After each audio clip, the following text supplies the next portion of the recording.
Why is the gift very much important in the body of Christ? Hallelujah. So let us turn our Bibles first to the third letter of John, verse 2. Third letter of John, verse 2.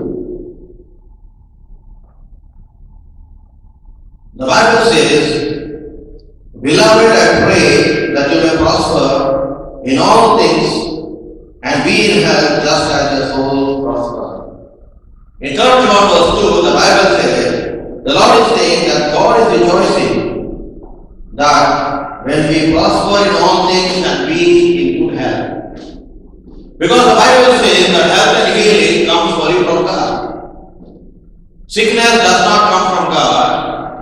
Because God said in Exodus chapter 15 verse 26, the sickness and the disease that came upon Israel, which came upon the Egyptians, they shall not come upon you. For I am the Lord God, thy healer thee.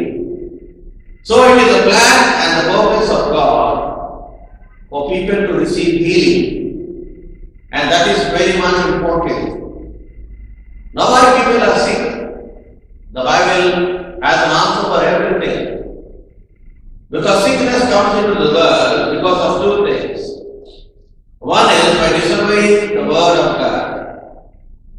The Bible says in the book of Deuteronomy chapter 28 and verse 14 onwards, that when we disobey the command of God, all the sicknesses which are mentioned in Deuteronomy chapter 28 from 14 onwards, they will come upon my people. So it is not the plan of God for you and I to be sick. So sickness came because of disobeying the word of God. Hallelujah. And that's why we see the person who was at the pool of Bethesda, we see it, that he was suffering for a very long time. And after that, he was waiting for the angel of the Lord to come and stir up the water. But at that very moment, we see that Jesus met him. And the Bible says that he knew him for a very long time, that he was in the sickness, or in that position. So what happened? Jesus healed him. But he did not know that it was Jesus who healed him. But afterwards we see that Jesus met the person in the temple. He did not recognize who Jesus was, but Jesus recognized the person who was there for a long time. And he says something. Do not sin again, or something worse is going to happen. That is the main cause of the person's sickness was sin. And now sin came into the world by disobeying God's command. And that's what we see. So here we see that the person had sickness because he was living in sin. And that's why Jesus said, sin no more, that something worse may come upon you. As I told before, that is the will and plan of God for the church to be in good health. And thus why we see that sickness came upon this person is because of sin. The second point is which I am trying to mention is by the affliction of the devil. Hallelujah! We know that when the devil afflicts you, it also brings sickness. And that's why you must always be careful.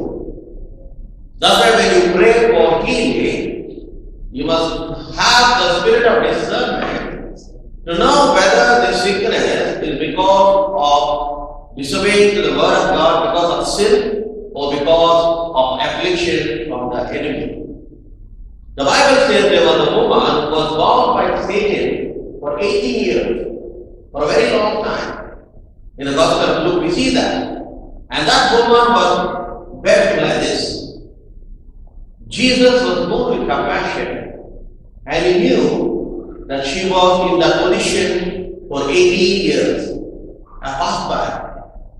So when Jesus saw the woman who was wrapped up in that position, he was moved with compassion.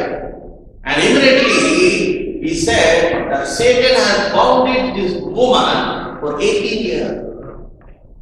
So the woman he delivered. When Jesus Christ came, he casted out the demon who made the woman be in that type of position. And she received her healing. So that's why we must be very careful, because sometimes people through witchcraft or through divination or through sorcery, they can inflict sickness upon a brother or a sister.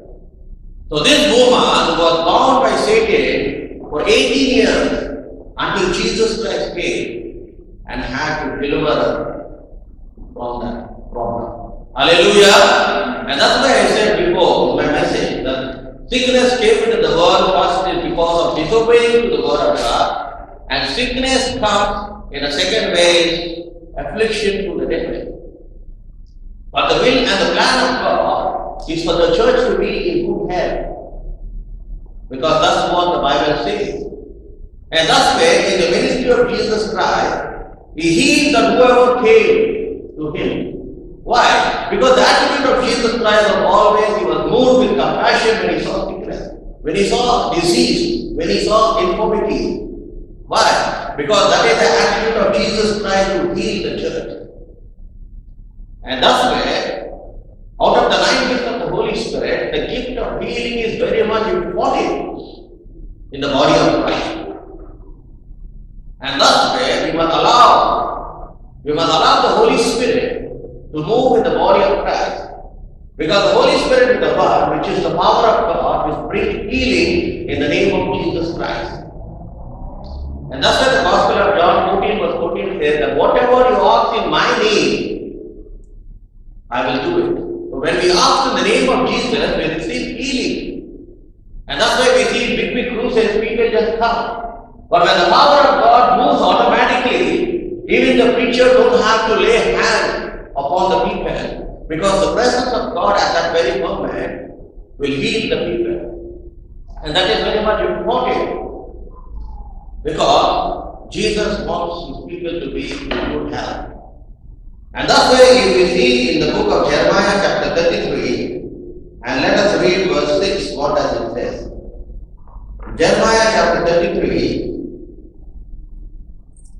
and verse 6 it says, behold, I will bring in health and healing, and I will heal them and reveal to them the abundance of peace and truth. What the Lord is telling over here, I bring health and healing. Health and healing come from God. I said I will bring it. And thus way it is very much important to understand that health and healing belong to God. Because God wants the church to be in good health. Because sickness does not come from God. Because when God created you and me in His own image and His likeness, He created us perfect. He made us whole. Because we are made in the image of God. God created us in His own image. And He has given us good health, which is very much important. Now when dealing with healing, there are certain things which we don't understand. There are very certain people sometimes get healed and certain people don't get healed. So what is the reason behind that? The reason behind that, because I've already covered 2 points, the sickness can be brought because of sin, and the second time is the affliction of the enemy.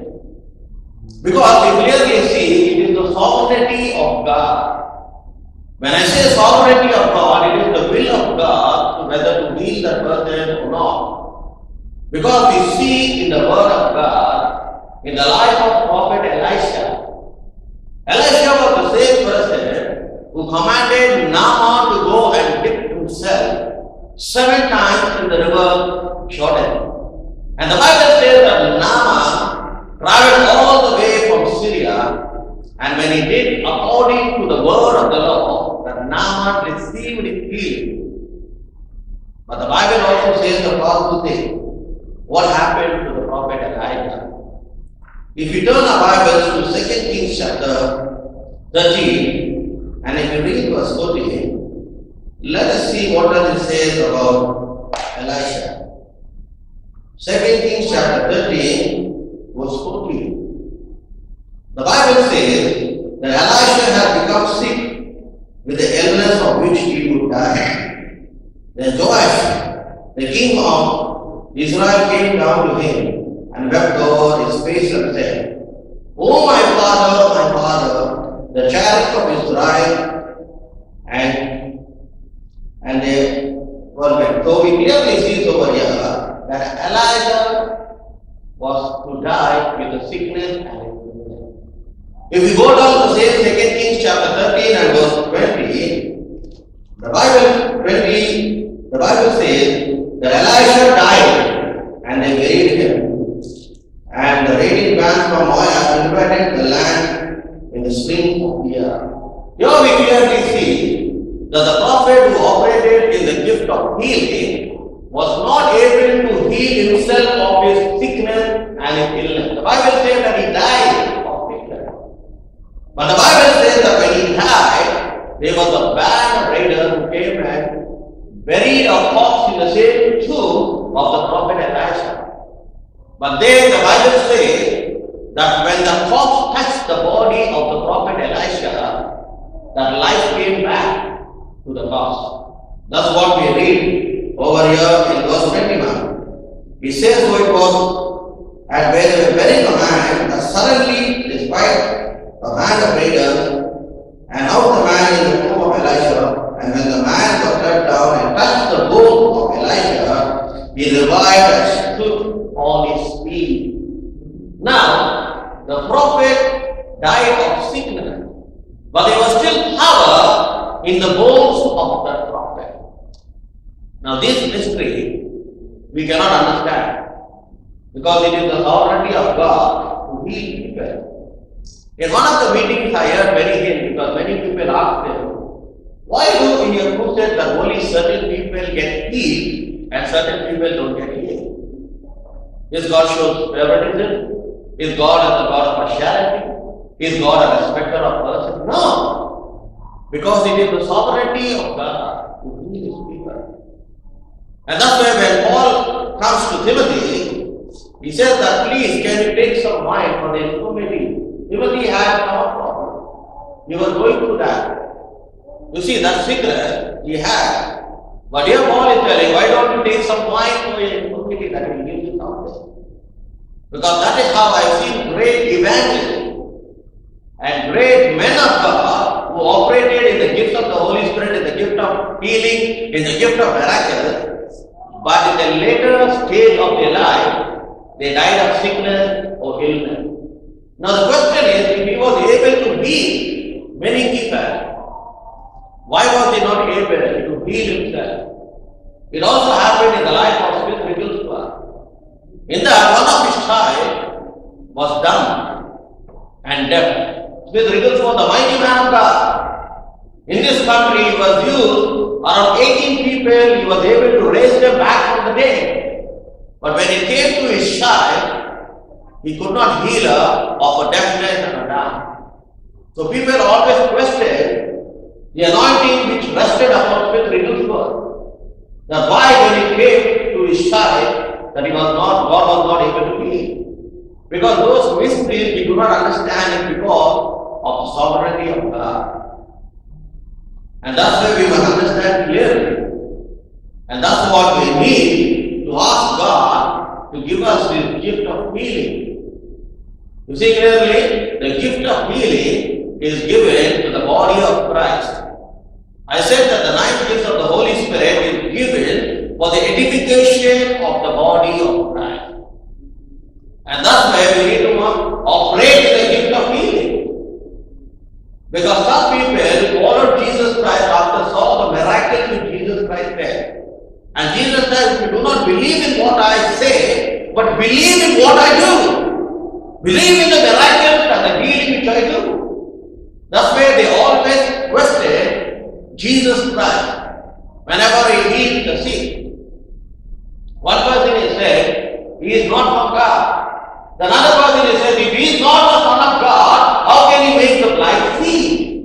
You see, there was always questioning during the time of Jesus Christ. But we know clearly that God has given us the power and the authority to heal his people in the name of Jesus Christ. That's why when we mention the name of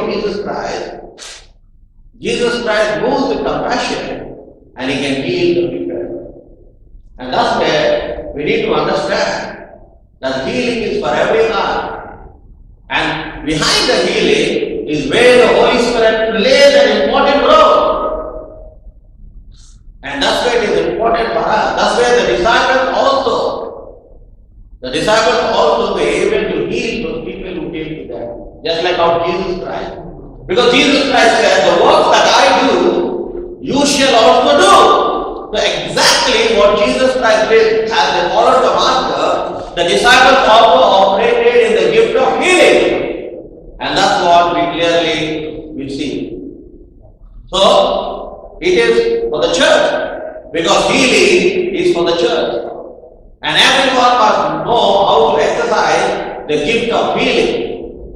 Because not every time when you are sick or when you are going to pray for someone, that the pastor is always available for you to pray.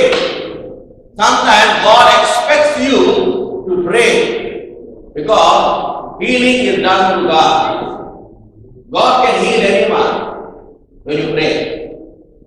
But the problem is, they limit themselves by saying that I need to go to the pastor for me to get healed. God never said that. God said that if you exercise your faith and if you believe in my word, that I am ready to do the healing in the name of Jesus. And that's very much important, which we need to know. Instead of running to the pastor, God has given you that gift so that you can exercise your faith and believe that God can heal. And that's very much important, my brother and sister, in the body of Christ. Because God's plan is to heal His people. Hallelujah! It is the plan of God to heal His people. And that's very much important. Sometimes today, as we are going to partake of the Lord's Supper, sometimes when we take over the Passover, God comes down and heals His people. How many of you know that? That when we partake of the Lord's table in a worthy manner, that can bring healing to our body. It is true. I can show you scripture. During the time of King Hezekiah, they had one of the greatest Passovers. And when the Passover was finished, the Bible says that the Lord came down and healed the people. That's why when we take Holy Communion, we exercise the body of Jesus Christ and we exercise the blood of Jesus Christ. At that moment, we are not taking bread and wine, but the bread and wine has been sanctified by the Holy Spirit as the body and the blood of our Lord Jesus Christ.